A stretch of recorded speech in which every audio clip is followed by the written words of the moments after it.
Herpes simplex vírus. Na maioria das vezes, quando o vírus herpes simplex ou HSV infecta uma pessoa, não há sintomas. Na verdade, ele costuma ser transmitido de uma pessoa para outra, mesmo que o infectado não apresente qualquer sinal, caracterizando uma movimentação silenciosa de um hospedeiro para outro. No entanto, quando há a presença de sintomas, eles normalmente ocorrem na forma de lesões na pele e nas membranas das mucosas. Essas lesões dividem-se em infecções acima da cintura, envolvendo principalmente a boca e a língua, e aquelas que ocorrem abaixo da cintura, envolvendo os órgãos genitais.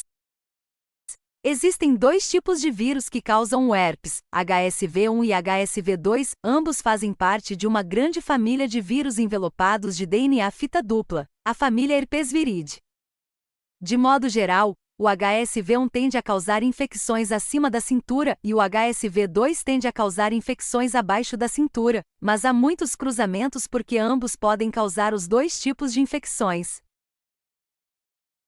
Embora o herpes seja mais contagioso quando existem lesões cheias de vírus, ele também pode se espalhar por eliminação assintomática, o que significa que os vírus do herpes podem estar na saliva ou nas secreções genitais, mesmo quando não há sinais de afta ou lesões genitais.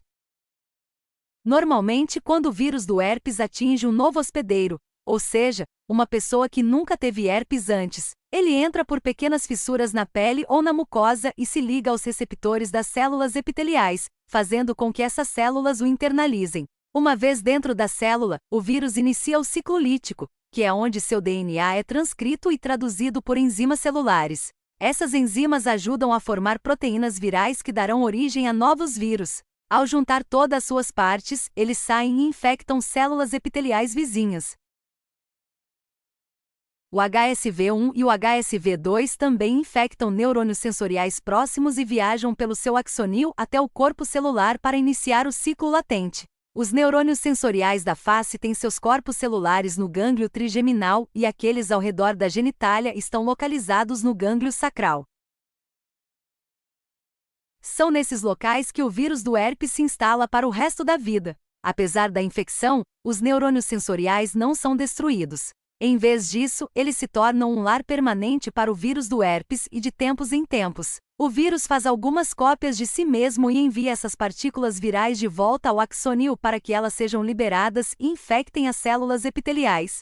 Como o gânglio trigeminal e gânglio sacral atendem apenas um lado da face ou do corpo, as vesículas e úlceras do herpes se desenvolvem no mesmo lado dos gânglios afetados.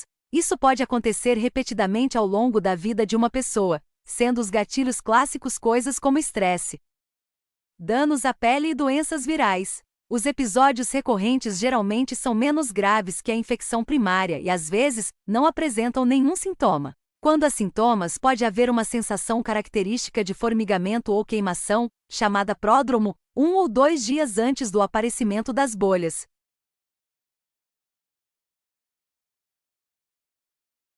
No herpes oral e genital, a infecção primária é geralmente assintomática. O herpes oral, quando desencadeia sintomas, geralmente afeta crianças com o aparecimento de lesões no palato, gengiva, língua, lábios e região facial, além de febre e aumento dos gânglios linfáticos.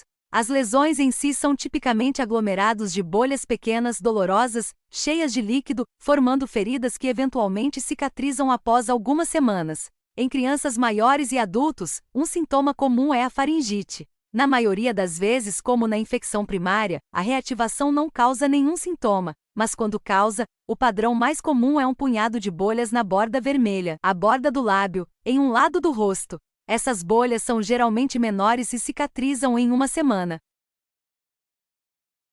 Com o herpes genital, a infecção primária pode causar sintomas como úlceras e pústulas que se formam nos grandes lábios, pequenos lábios, monte pubiano, mucosa vaginal e colo do útero nas mulheres e na parte superior do pênis nos homens. Assim como o herpes oral, na maioria das vezes a reativação não causa nenhum sintoma, mas quando causa, o padrão mais comum é a formação de algumas bolhas que desaparecem rapidamente em cerca de uma semana.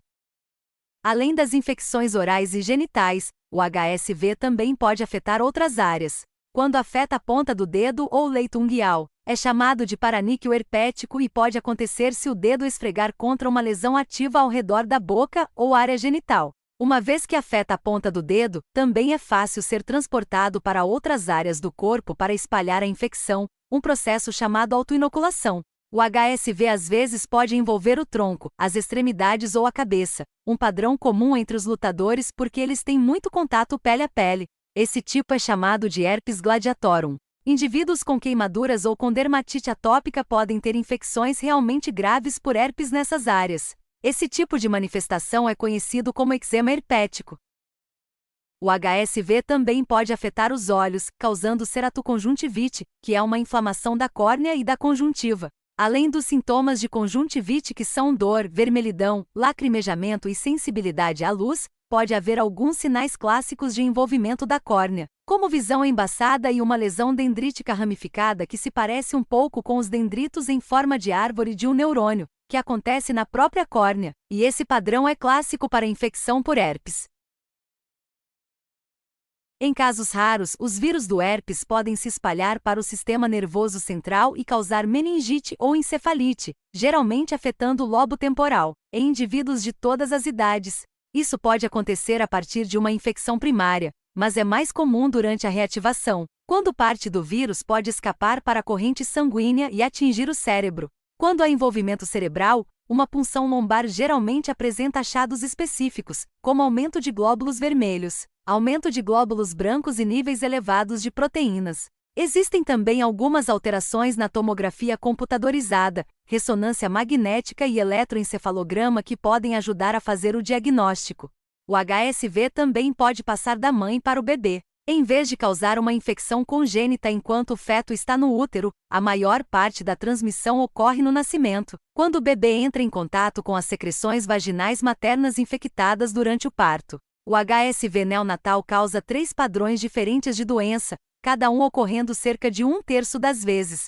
O primeiro é a infecção da pele, dos olhos ou das membranas mucosas, em que as lesões surgem 1 a 2 semanas após o parto, normalmente em locais de pele danificada, como o local onde os eletrodos do couro cabeludo fetal podem ter sido fixados. O segundo é a infecção do sistema nervoso central, que geralmente causa letargia, irritabilidade e até convulsões 2 a 3 semanas após o parto. Esses sintomas podem causar algumas alterações nos resultados de punção lombar, tomografia computadorizada, ressonância magnética e eletroencefalograma em crianças mais velhas e adultos com encefalite por HSV.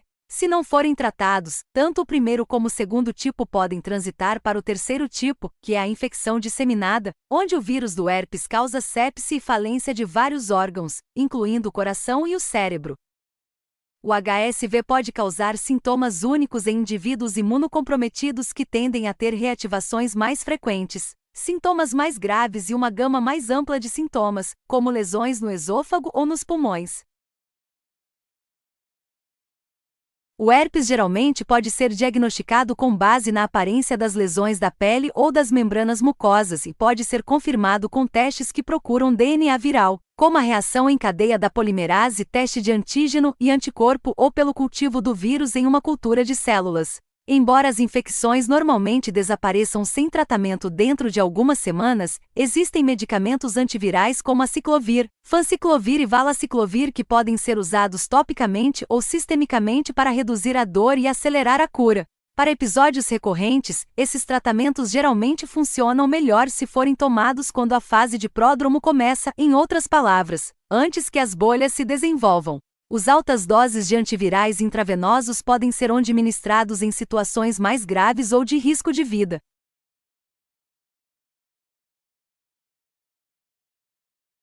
Vamos recapitular o que aprendemos. Na maioria das vezes, os vírus herpes simplex 1 e 2 causam infecções latentes assintomáticas que se instalam no gânglio trigeminal e sacral por toda a vida. Eles podem causar lesões recorrentes tanto na região oral quanto na região genital. Em infecções mais graves observa-se ceratoconjuntivite, meningite e encefalite, bem como infecções neonatais que geralmente são transmitidas quando um bebê entra em contato com secreções vaginais infectadas.